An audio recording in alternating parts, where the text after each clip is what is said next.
आप ही ने तो कहा था बाबा कि वो अच्छा आदमी है। राधिया ने बाबा की बात उन्हें याद दिलाई। हमको याद है बाबा, मगर ये बड़े साहब के वास्ते बोला था। क्या जानती थी कि इस बार उनका बेटा आ जाएगा, हिसाब किताब के वास्ते। तुम हमको बताओ, उधर जाने का वास्ता तुमको कौन बोला था? हमारा इंतजार किया होता। खान बाबा को जब से राधिया ने बताया था कि साहब उससे किस बुरी तरह पेश आए थे, तब से उनका खून खौल रहा था। किसी ने नहीं कहा था बाबा, मेरा अपना ही दिमाग खराब हो गया था। बस कुछ समझ में नहीं आ रहा था कि क्या करूं। परेशानी में ये भी याद ना रहा कि आप किराया वसूल करने मॉडल टाउन गए हैं। मैं समझी आप अपने गांव चले गए हैं। बस दोहरी परेशानी में जो सूझा कर बैठी। राधिया शर्मिंदा सी बोल रही थी। तुमको कभी बताए बगैर अपने गांव गया है, जो अभी चला जाता। 2-3 दिन पहले जब अचानक साहब लंदन से आया और आते ही पूछ कुछ शुरू कर दिया, तो हमको याद आया कि पहले कि मॉडल टाउन की बिल्डिंगों का किराया अभी तक जमा नहीं किया। साहब जब नहीं होता तो फिर आराम आराम सुकून सुकून से महीने के आखिर तक सबका किराया ले लेता है और तमाम पैसा साहब के अकाउंट में जमा करा देता है और पर्ची उनके वकील को दे आता है। पर ये साहब हमको बहुत गुस्से वाला दिखता है। बात के आखिर में खान बाबा ने अपनी राय भी पेश कर दी, जिसका तजुर्बा रादिया को भी हो चुका था। ये आप पर उन लोगों का एतमाद है और फिर ये आपकी ईमानदारी है कि इतनी बड़ी रकम हर माह इकट्ठी करते हैं और कभी कोई भूल चूक नहीं हुई। इसलिए तो बड़े साहब को आपसे कभी शिकायत नहीं हुई कोई। राधिया उनकी दिल से इज्जत करती थी और उनकी ईमानदारी की कायल थी। ओए बच्चा, मेरा बाप भी यही ये काम करता था। हम तुमको पहले भी ये बताया था। और फिर बच्चा, इस दुनिया में हम अपने पक्का ईमान के अलावा और क्या लेकर जा सकता है? खान बाबा अभी मजीद कुछ बोलने का इरादा रखते थे। गाड़ी के तेज हॉर्न ने उनकी दौड़ लगवा दी। वो शख्स भी शायद अपने गुस्से का इजहार कर रहा था, इसलिए हॉर्न मुसलसल बज रहा था। गेट वाह होते ही तेजी से बजीरों अंदर आकर रुकी और खान बाबा जान गए कि गुस्सा उरूज पर है। इतनी देर से कहाँ थे? बाबा ने ढील दे रखी है तुम्हें, वरना इस कोताही पर अभी अभी नौकरी से निकाल देता। गाड़ी का दरवाजा अंदर से पटकता और खान बाबा पर धाड़ता वो शख्स लंबे लंबे डिग भरता अंदर की जानिब बढ़ गया। राधिया को एकदम ही वो करख चेहरा बमा उन शोला बार निगाहों के याद आ गया और साथ ही अपनी तजलील भी। तो वो फौरन अपने क्वार्टर की तरफ चल दी। रात के पिछले पहर अचानक ही बादल जोश में आ गए थे और साफ और शफाफ पानी से भरे अपने अपने दामन खाली करके दरख्तों और पत्तों को नहला दिया था। धरती पर जमी मैल की तह को धो दिया था, इसलिए हर चीज निखरी निखरी और धुली हुई नजर आ रही थी।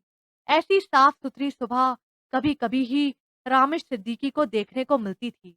इसलिए नेचुरल ब्यूटी को देखने से इसलिए नेचुरल ब्यूटी को करीब से देखने और एक्सप्लोर करने के लिए वो अपने घर की तीसरी मंजिल पर आ गया था।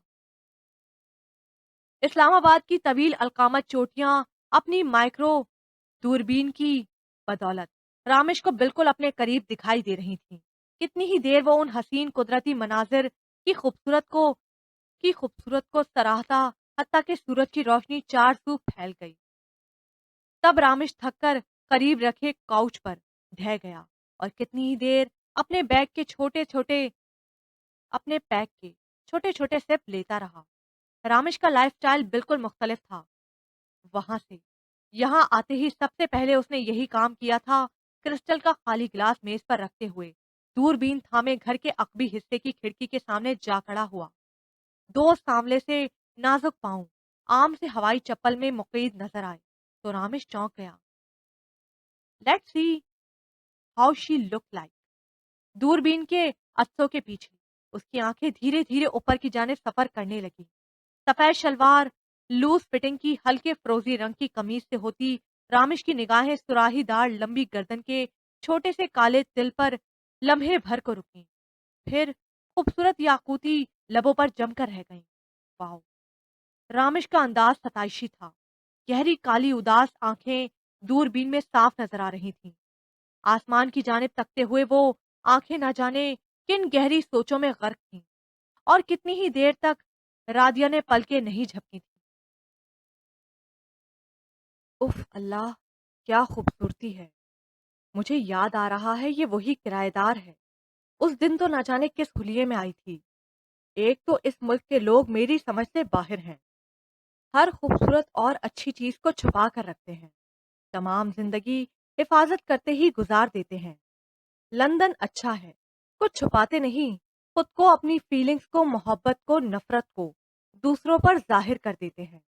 یہ لوگ تو سب کچھ دل میں چھپا کر رکھتے ہیں، کچھ بھی شیئر نہیں کرتے، اپنی سوچ، اپنا مفاد، اپنا مطلب، اپنے دلی جذبات، حتیٰ کہ اپنے دکھ سکھ کو بھی اپنے سینوں میں پنہا رکھتے ہیں۔ Just like her, why she is so sad. Ramish کی اپنے ہم وطنوں کے متعلق اپنے رائے کا اینڈ رادیا کے مغموم چہرے پر ہوا تھا۔ رامش مسلسل اس کے پرکشش چہرے اور خوبصورت فیگر کو ستائشی نظروں سے دیکھ رہا تھا۔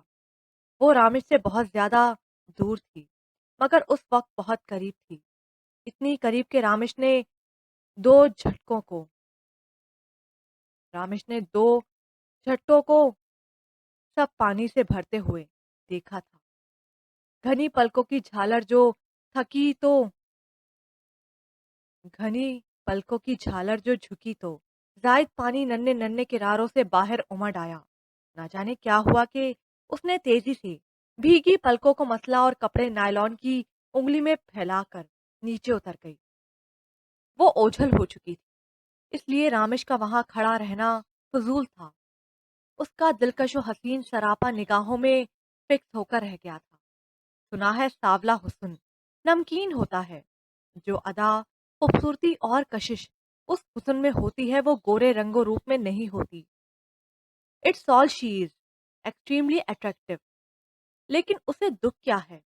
رامش کے ذہن پر اب تک وہ حسن کا مجسمہ چھایا ہوا تھا۔ دل کی خواہش نے آہستگی سے سرگوشی کی تو ذہن کے عطا کردہ مفہوم کو لب نے ادا کیا۔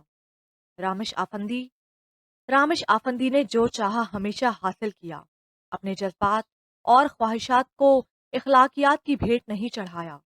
لندن میں اور یہاں بھی کئی لڑکیاں اس کی پرسنالٹی، ہائی اسٹیٹس اور دولت کی کشش میں اس کی زندگی میں آ چکی تھی، مگر سب وقتی تسکین کا سامان ہوتا تھا۔ صنف مخالف کی اس طرح تذلیل کر کے نہ جانے وہ کس سے انتقام لے رہا تھا، خود سے یا عورت سے؟ رامش کو اس بات پر کامل یقین تھا کہ عورت دولت کی پجارن ہے اور پرآسائش زندگی گزارنے کے لیے وہ سب کچھ کر گزرتی ہے۔ میری دولت کی چکا چوند تمہاری آنکھوں کو خیرہ کر دے گی، آخر کو تم بھی تو ایک عورت ہو، اور وہ بھی مجبور اور غریب، بس کچھ انتظار کرنا ہوگا۔ رامش خود کلامی کے انداز میں بول رہا تھا، آنکھوں میں عیارانہ چمک پیدا ہو گئی تھی اور لب مسکرا اٹھے تھے، جیسے سب کچھ عین اس کی سوچ کے مطابق ہوگا۔ مگر کیوں خان بابا؟ کیوں انہوں نے میرے گھر کی تلاشی لی ہے؟ رادیا ابھی اسکول سے آئی تھی اور اس نے خان بابا سے چابی مانگی تھی، مگر جب خان بابا نے بتایا کہ صاحب نے گھر کی تلاشی لی ہے اور یہ کہ چابی بھی ان کے پاس ہے، تو ایک دم ہی غصہ اس کے اندر کھولنے لگا۔ احساس توہین شدت اختیار کر گیا تو سوچنے اور سمجھنے کی صلاحیتیں مفلوج ہو کر رہ گئیں۔ ام کیا بتائے؟ بچہ صاحب مرضی کا مالک ہے، ام تو کچھ نہیں بول سکتا ہے۔ خان بابا بیچارگی سے بولے۔ کہاں ہیں آپ کے صاحب بابا؟ رادیا نے اپنے اندر اتلتے کہاں ہیں آپ کے صاحب بابا؟ رادیا نے اپنے اندر ابلتے غصے کو روکتے ہوئے پوچھا۔ گھر میں ہی ہے، تم کیا اس کے پاس جائے گا بچہ؟ ہمارا مانو تو غصہ پی جاؤ، ہم چابی لے آتا ہے۔ رادیا خان بابا کی سنی انسنی کرتی لال پتھروں کی سرد کوٹھی کی طرف بڑھ گئی، مگر وہ شخص سوئمنگ پول کے قریب ہی آرام دہ کرسی پر لیٹا نظر آیا۔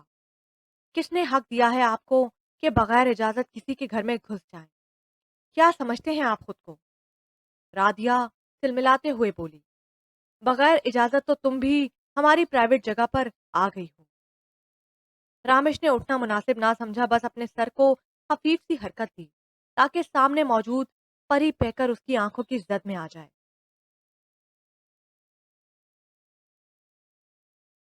ہم تو علم مینرڈ لوگ ہیں، مگر آپ تو تعلیم یافتہ ہیں، ایک ترقی یافتہ امپورٹڈ मुल्क में परवरिश पाई है कि आपको ये नहीं सिखाया गया कि किसी के घर में यूं किस जाना एक गैर कानूनी फेल है। और आप होते कौन है मेरे घर की तलाशी लेने वाले, वो भी मेरी गैर मौजूदगी में। गुस्से के बायस रादिया का चेहरा दहकने लगा।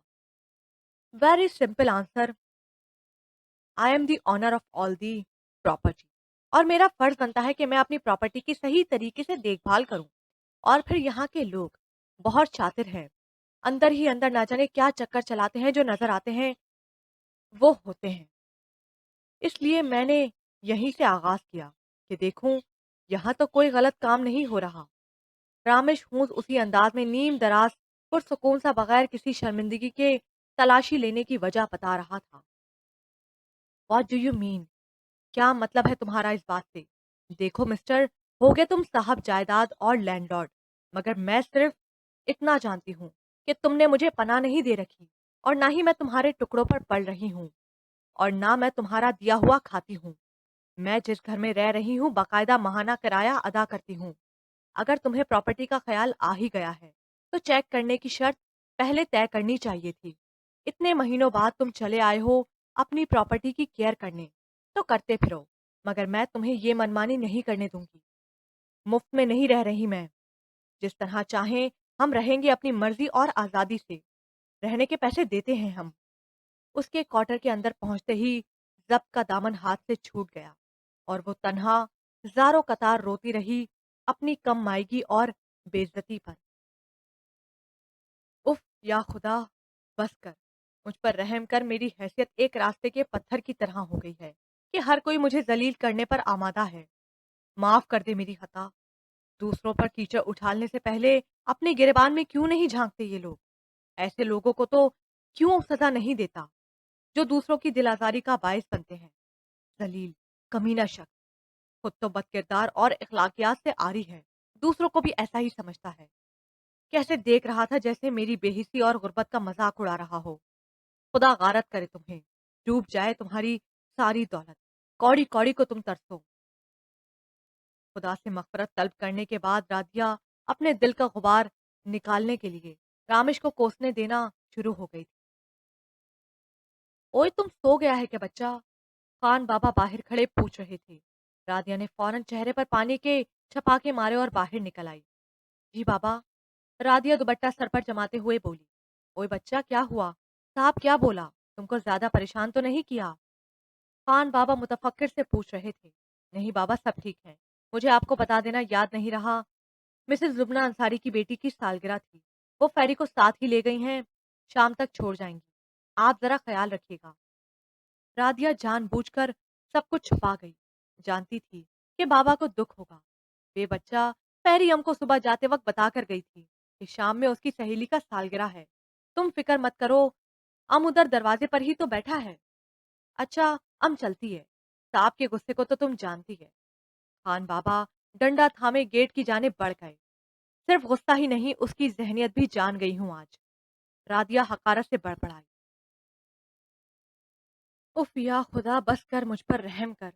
मेरी हैसियत एक रास्ते के पत्थर की तरह हो गई है कि हर कोई मुझे जलील करने पर आमादा है। माफ कर दे मेरी खता। दूसरों पर कीचड़ उछालने से पहले अपने गिरेबान में क्यों नहीं झांकते ये लोग? ऐसे लोगों को तो क्यों सजा नहीं देता जो दूसरों की दिल आजारी का बायस बनते हैं? जलील, कमीना शख्स, खुद तो बदकिरदार है और इखलाकियात से आरी है, दूसरों को भी ऐसा ही समझता है। कैसे देख रहा था जैसे मेरी बेबसी और गुर्बत का मजाक उड़ा रहा हो। खुदा गारत करे तुम्हें, डूब जाए तुम्हारी सारी दौलत, कौड़ी कौड़ी को तरसो तुम। खुदा से मगफरत तलब करने के बाद रादिया अपने दिल का गुबार निकालने के लिए रामिश को कोसने देना शुरू हो गई थी।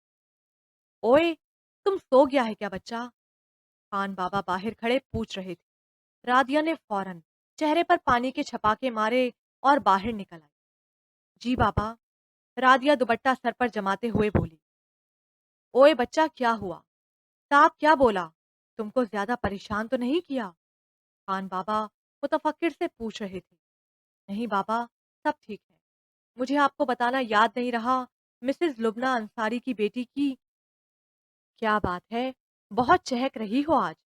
मिसेस आलिया खोजती निगाहों से लैला के कश्मीरी हसीन चेहरे को देखते हुए बोली, मैं हमेशा से ही ऐसी हूँ।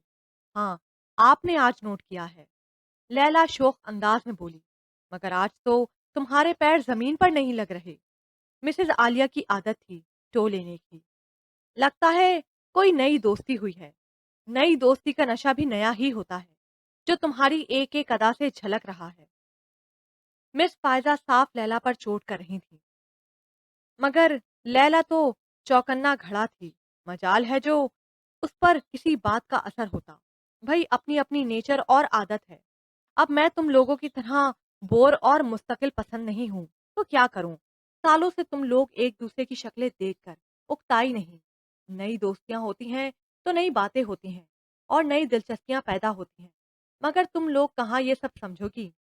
लैला के पास अपनी बात मनवाने के लिए हमेशा कोई ना कोई दलील होती थी। हाँ भई, हमारी समझ में कहाँ आती हैं ये दोस्तियाँ। असल में इतनी बड़ी-बड़ी दोस्तियाँ कभी की जो नहीं। तुम तो आदी हो गई हो, तजुर्बा भी काफ़ी हो गया है। ज़रा हमें भी वो राज़ बताओ जिसकी बिना पर तुम नए-नए पंछी फँसा लेती हो। मिसेस अकबर ने आज खुले लफ्ज़ों में लैला पर हमला कर दिया था। एक सानिये के लिए लैला के चेहरे पर नागवारी का साया सा लहराया, मगर फिर कटिंग किए हुए बालों को अपने बालों को एक हाथ से संवारते हुए मुतबस्सम अंदाज में गोया हुई। You are most welcome Mrs Akbar. ना सिर्फ दोस्ती करने का हुनर बताऊंगी, बल्कि वो मंत्र भी आपको सिखा दूंगी जिसको एक बार पढ़कर अपने शौहर पर फूंक दिया जाए तो वो सारी जिंदगी आपकी गुलामी करेगा, आपके इशारों पर नाचेगा, एक कठपुतली की तरह। ऐसी ही सिफात का हामिल खाविन चाहती थी ना, मगर अफसोस लैला का ये वस्त था कि वो फौरन ही हिसाब बेबाक कर देती थी। उस वक्त भी लैला ने मिसेस अकबर की दुखती रग को छेड़ दिया था। मिसेस अकबर अपने खाविन से लड़ झगड़ कर 3 बच्चों समेत अपने मैके आकर रह रही थी। मिस्टर अकबर अपने बूढ़े वालदैन का अकेला सहारा थे। बुढ़ापे में वो उनको तन्हा नहीं छोड़ना चाहते थे, जबकि मिसेस अकबर का अलहदा घर का मुतालबा उनके दरमियान कशीदगी और रंजिश का बायस बन गया था। लैला, मिसेस अकबर का चेहरा गुस्से से लाल पड़ गया। तनबीही अंदाज में लैला को पुकारा। वो ऐसा है मिसेस अकबर के कीचड़ में पत्थर फेंकने से खुद पर भी छींटे पड़ते हैं। मैं जैसी हूँ सबके सामने हूँ। बुरी ही सही, बेहतर यही है कि आप मेरे मुंह ना लगें या फिर अपने अंदर दूसरों की बात बर्दाश्त करने का हौसला पैदा करें। जिस तरह आप दूसरों के बारे में जहर उगलती हैं, तो दूसरों की जुबान से भी आपके लिए फूल नहीं झड़ेंगे। अगर एक इसी बात पर आप अमल पैरा हो जाएं तो आप खुशगवार अज़दवाजी जिंदगी गुजार सकती हैं। लैला मिसेस अकबर को शर्मिंदा करने के साथ साथ मशवरे से नवाजती इठलाती हुई स्टाफ रूम से बाहर निकल गई। उसकी हाई हील की टिक टिक गोया ऐलान कर रही थी कि उसको किसी की परवाह नहीं। छोटे से कमरे की फिजा का बोझलपन महसूस करके राधिया मिसेस हैदरी के ग्रुप की तरफ चल दी। क्यों, फिर कोई मारकार आई हुई है अंदर? मिसेस हैदरी ने राधिया के सते हुए चेहरे को देखकर कहा। बस मिसेस हैदरी, हर जगह हर माहौल में टेंशन ही टेंशन है। अब हम लोग इतने आदी हो गए हैं उस चीज के कि जानबूझकर किसी ना किसी तरीके से उसको क्रिएट कर लेते हैं, अपने लिए भी और दूसरों के लिए भी। राधिया थकी सी मुस्कुराहट के साथ बोली, अच्छा अच्छा, फिलहाल उदास होने की जरूरत नहीं। दफा करो उन्हें, पैरी की सुनाओ। मिसेस हैदरी ने उस पर मिसेस हैदरी ने उस पर तारी होने वाली यासियत को खत्म करने की खातिर जानबूझकर पैरी का जिक्र छेड़ दिया। पैरी की शरारतें और बातें करते हुए वो अपना दुख भुला बैठती थी। सांवली सुनहरी रंगत ममता के रंगों से दमक उठती थी। काली गजाली आंखें बेटी से वालहाना मोहब्बत से भर भर जाती थीं। फेरी के अलावा इस दुनिया में और था ही कौन उसका। Hello, you just look like a fairy, so beautiful. क्या नाम है तुम्हारा? रामेश, जो अभी भी बाहर से आया था, अपने लॉन में खड़ी फेरी को देखकर बेख्तियार पूछ बैठा। आम फूलदार लॉन के स्लीवलेस फ्रॉक में वो भी प्यारी लग रही थी। काले घुंघरियाले बालों की लटें गर्दन तक फैली हुई थीं। सफेद रंग पर नीली आंखें रामेश को वो गुड़िया लग रही थी। फेरी, वो जो एकदम उसे देखकर सहम गई थी, मगर उसकी मुस्कुराहट देखकर आहिस्तगी से जवाब दिया, "हं, तुम सचमुच एक फेरी हो, मगर मैं तुम्हारा नाम पूछ रहा हूँ।" रामेश ने हंसते हुए اسے باہوں میں بھر لیا۔ او رامش ڈیئر، یہ کیا تم نے اپنے گھٹنے گیلی گھاس پر رکھے ہوئے ہیں؟ داغ پڑ گئے ہوں گے۔ جویریا جو رامش کے ساتھ ہی آئی تھی، گاڑی سے اپنا ننھا سا بیگ نکال کر رامش کے قریب ہی آ کر نخوت سے بولی، Isn't she cute؟ نام تو بتاؤ بھائی اپنا، کہاں رہتی ہو؟ رامش پیری کے بالوں کو دلچسپی سے دیکھ رہا تھا۔ یوں لگ رہا تھا کہ وگ لگائی ہوئی ہے۔ اس کے تیکھے اور خوبصورت نقوش کسی سے مل رہے تھے، مگر کس سے؟ وہ شبیہ فی الحال اس کے ذہن کے پردے پر ابھری نہیں تھی۔ پیری ہی تو نام ہے میرا، اور ادھر پیچھے رہتی ہوں۔ اس کا میٹھا اور مدھم لہجہ رامش کے کانوں میں رس گھول رہا تھا۔ معاف کرنا صاحب، یہ بہت شرارتی ہے، نظر بچا کر ادھر آ جاتی ہے۔ پیری بچہ چلو، تمہارا مما تم کو آواز دیتی ہے، کوچا جلدی آؤ۔ پیری سرس سے اس کے بازوؤں کے گھیرے سے نکل کر خان بابا کی طرف دوڑ گئی، اور رامش کے پردہ اسکرین پر وہ صورت واضح ہو گئی تھی۔ پیری نے تمام نقش رادیا کے پائے تھے، فرق صرف رنگت اور نیلی آنکھوں کا تھا۔ رامش کئی لمحے اسی پوزیشن میں بیٹھا رہا۔ اسے کچھ عجیب سا لگا یہ حقیقت جان کر۔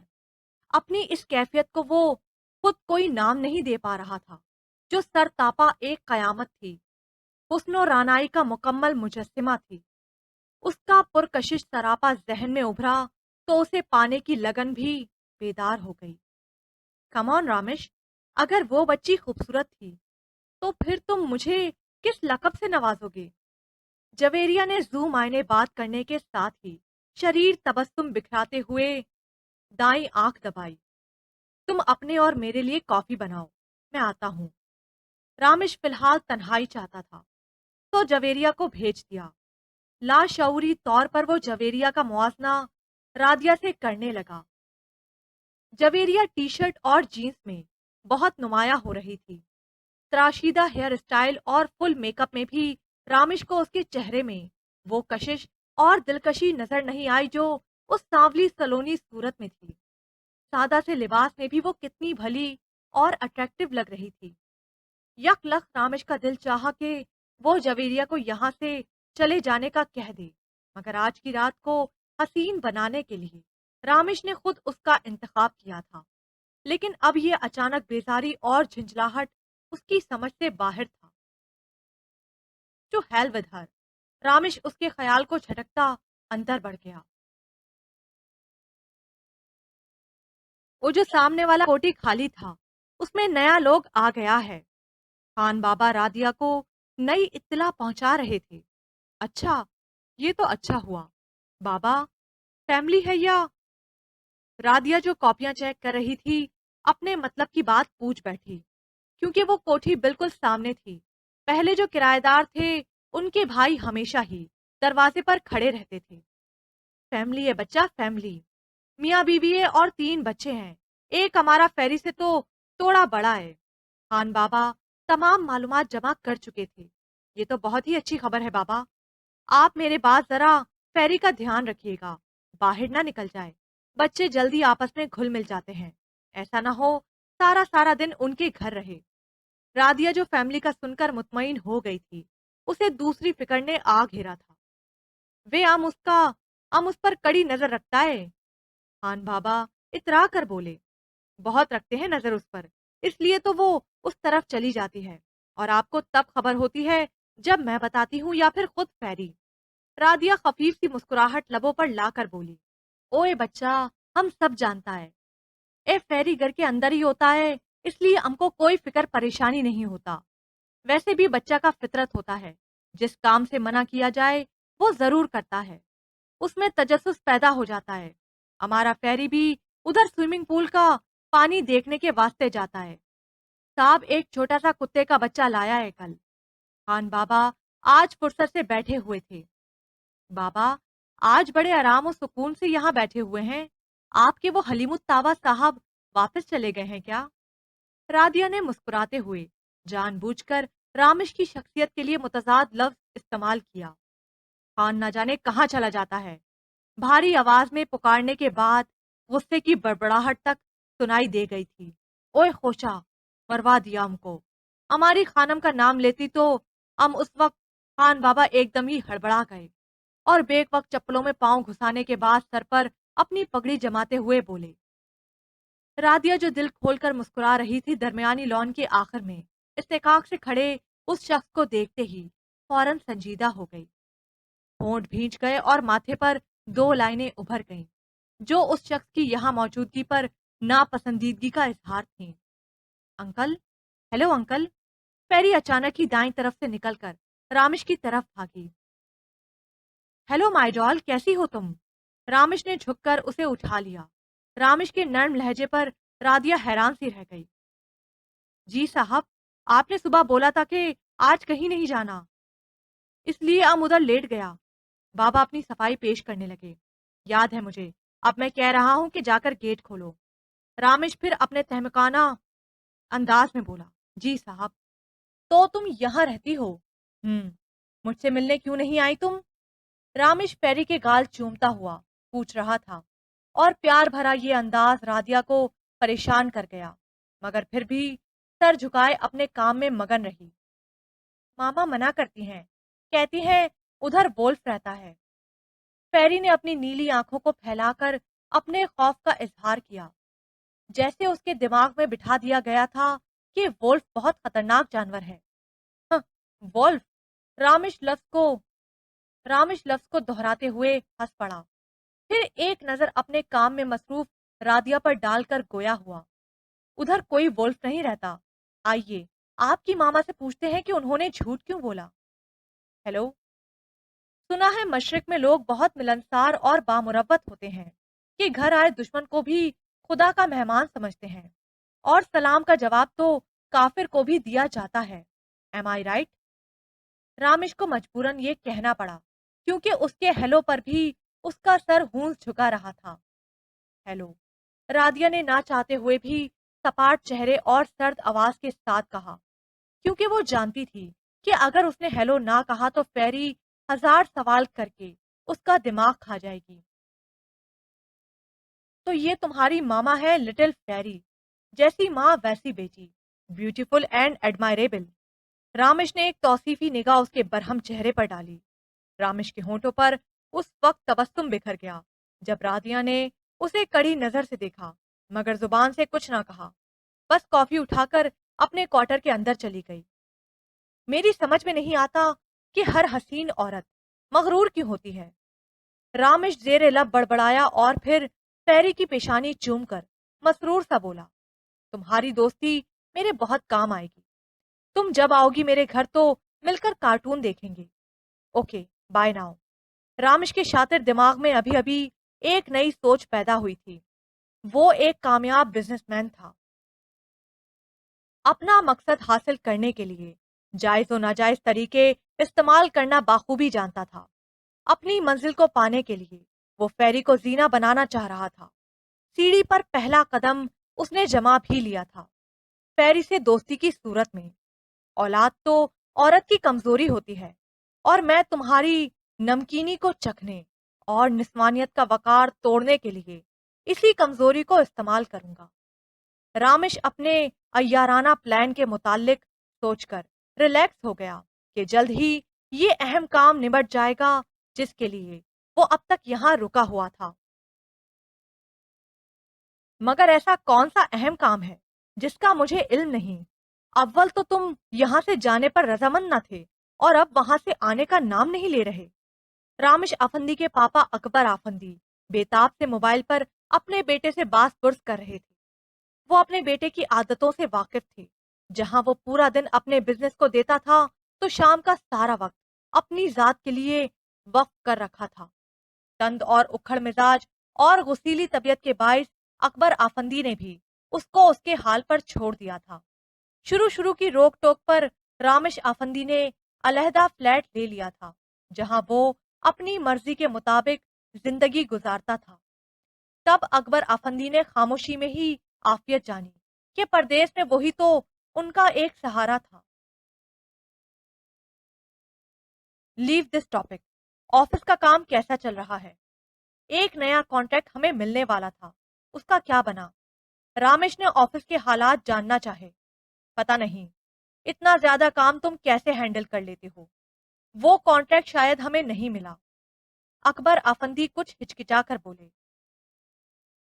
What do you mean by शायद?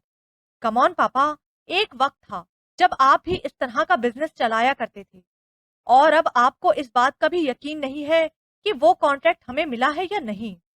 मैंने आपको कहा था कि ऑफिस की निगरानी आपने करनी है। आप कैसे इतने लाताल्लुक और गैर जिम्मेदार हो सकते हैं? ये सिर्फ मेरा बिजनेस नहीं है पापा, आपका भी है। मगर आपने खुद को और अपनी सलाहियतों को जंग लगा लिया है। आखिर कब तक अपनी यादों के चिरागों को फूंके मार मार कर रोशन करते रहेंगे? फॉर गॉड सेक पापा, माजी की गहराई माजी की गहरी काली चादर में से रोशनी की कोई किरण नहीं फूटेगी। पास्ट कभी लौटकर नहीं आता पापा। रामेश अपना टेम्पर लूज कर बैठा था, इसलिए बोलता गया। बस यू आर राइट माई सन। अकबर अफंदी का लहजा शिकस्त खुर्दा सा था। आवाज में थकावट नुमाया थी, जिसने रामेश को तड़पा दिया था। आर यू ऑल राइट पापा? I am sorry, really sorry पापा, मुझे ये सब नहीं कहना चाहिए था। रामेश नादिम सा अपने बेडरूम में बेचैनी से टहलने लगा। मैं ठीक हूँ बेटा, बस खुद को तन्हा महसूस कर रहा हूँ। तुम कब तक आ रहे हो? पापा की धीमी पड़ती आवाज ने रामेश को और भी बेकरार कर दिया। शाहजेब आपके पास नहीं आता। मैंने उसे आपका ख्याल रखने की ताकीद की थी। रामेश की आवाज में गुस्सा दर आया था। आता है वो, मगर तुम यहाँ से बामुश्किल एक हफ्ते के लिए गए थे, और अब तुम्हें 1.5 माह से जायद हो गया है। अगर वहां सेटल होने का इरादा है तो बताओ। अकबर आफंदी को मबहम सी उम्मीद ने आन घेरा। नो नो पापा,